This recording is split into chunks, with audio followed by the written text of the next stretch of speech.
Welcome back to Gear for the Common Game. Today, in deck number 879, we're going to talk about Guan Yu, the Sainted Warrior. Now, this is back Portal 3 Kingdoms. It was the third Portal set. We had Portal, Portal Second Age, and then Portal 3 Kingdoms.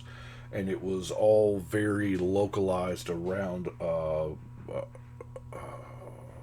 can't remember the country, but is it Feudal Japan? I think so. And with the three different kingdoms that were. Now, they did not have flying in this set. There was no flying whatsoever. But horsemanship was their version of flying. What horsemanship is it operates just like flying does. You cannot block it unless you have horsemanship. Now, thus far, the only cards to have horsemanship are from Portal 3 Kingdoms. They haven't revisited that mechanic. They've reprinted some of the cards from it. But, as of right now, horsemanship is extremely hard to block unless somebody happens to be playing with more horsemanship cards from Portal 3 Kingdoms from, 23 years ago. I'm anticipating maybe when we get the Lord of the Rings set, maybe the Rohan will have horsemanship. I don't know. That would be cool. Anyway. So we got a 3/5 horsemanship. When it's put into your graveyard, you may shuffle it into your library. Probably not going to happen. This is all about a hard-to-block commander. Now, what I wanted to do with the deck, what I started off with, was an all-portal deck. All-portal. I did, and I'm playing with some sketchy cards that I probably shouldn't be playing with, but let's go through the portal stuff first. I have them divided into creature and non-creature, so here we go. Fleet-footed monk. In the original portals, they used intercept as opposed to block. Why they did that, I'm not sure. Angel of Mercy. A lot of these cards would since be reprinted into other sets. Foot Soldiers. Now, I love the Trogan High Guard. I love the depictions of... This guy has a sword and a pistol. It's the only time in Magic's history that they have actually done firearms. Because... that's Magic tends to be what their firearms are, but Alaborn Musketeer has one. If you'll look in Town Sentry, he's got one on his hip there. Seasoned Marshal, Wild Griffin eventually got reprinted. So did Venerable Monk, Alaborn Trooper, Temple Acolyte did, Spotted Griffin did, Knight Errant, Regal Unicorn, Angelic Wall, Devoted Hero, Armored Pegasus, Volunteer Militia, Sacred Knight. And then there was a product in 1999 called Starter. There was actually two starter products. There was Starter 99 and Starter 2000. But Starter 99 kind of took the place of what Portal was trying to do and give a simpler version of, like, I think there wasn't even any instance in the portals. No instance, no artifacts, no enchantments. Obviously there was no walkers back then, but Royal Falcon, Eager Cadet, and the Righteous Charge is going to lead us into our non-creature ones.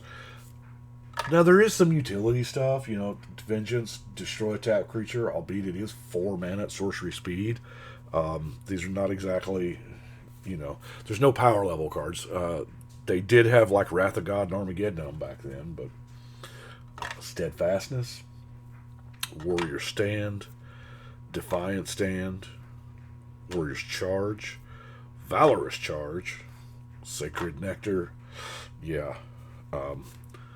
Path of Peace, another creature destruction, Angelic Blessing, Renewing Dawn. Now, I know, I mean, these are literally for each mountain you gain 2 life, and then Starlight, for each black creature your opponents haven't played, you gain 3 life. False Peace, kind of like that. That's not bad for Commander. And lastly, the Breath of Life. But now that we've gotten through that, let's get into the real, actual meat and potatoes of the deck. Because that's what I had left. I had those, and I was like, I really want to make a portal deck here.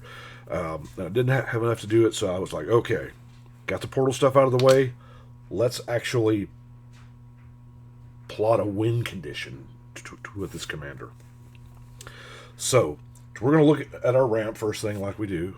The Soul Ring, Prismatic Lens, Burnished Heart, Hedron Archive, and then a couple dudes in Oreskos Explorer and the Core Cartographer. Now, we want to suit up our commander and get in there for the commander damage win. So, Rogue's Passage is, of course, integral to the strategy. But we have things like good old Darksteel Axe, +2. Now, our commander starts off as a 3 power. Fire Shrieker gives the double strike. Battle Mastery gives the double strike. Griffin Guide, +2 and flying. And then, when it dies, you get a consolation prize. Armored Ascension is amazing for this strategy in mono white. Flying and +1 for each planes is kind of ridiculous. And then Spirit Mantle, just good old-fashioned protection from creatures. Not that we need protection from creatures. Protection from creatures does help for creature-based abilities, damage, whatnot. We're not getting blocked too much because we have horsemanship, Unbreakable Formation is going to keep it alive, as is Make a Stand, Otherworldly Journey, to blink it out and blink it back in. Brave the Elements. I like Fey Steed for having that indestructible. And then we are in our removal. Good old Crib Swap. Just exile that creature. Got our Condemn. Disenchant. Sunlance you don't see played a whole lot. I mean, it's not a lightning bolt. We know that it is, it's sorcery. It only hits a creature that can't be white, so it's very limited. But a damage spell is not something most people expect to see from your mono white deck, right? Ravnica at War. I love this in mono white decks because it just randomly gets a whole bunch of stuff. Return to Dusk is an amazing card. Erase, the Urza Saga one. Tempest of Light for when you. I love that this is instant speed. I know green's got a cheaper version at instant speed, but yeah, it's not bad. Oblivion Ring, and then Cleansing Nova. And that brings us to our non-basic lands. As I said, I don't have a problem with Temple of the False God in monocolor decks. It doesn't have the tendency to hurt you as much. I mean, if you draw it early, yeah, but Drifting Meadows and Secluded Steppe is our cycling lands, just in case we draw them and don't need them late game. And then the Myriad Landscape, the one land gets you two. Also good in monocolor for ramp, because the two basic lands that you get have to share a type, so they got to share the type plane. So that's why I like it. And that is Ganyu. I figure I'm trying to break up the monotony of all decks of the same set. So, but I may not be able to keep doing that because, let's face it, there are a bunch of commanders for each set nowadays. So, that's what I'm trying to do. So we will put 879 on the wall. One more deck, we'll finish a row.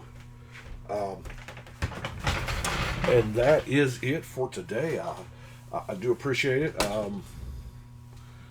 We were rolling right along. For some reason, it has been easier for me to get time to build decks or whatnot, but I'm just glad I can keep on. I like doing the video every day because it gives me a chance to catch up, because every set they're just pounding those legends. Anyway, that's what I've got for today. I do appreciate it. We're going to go ahead and shuffle and cut.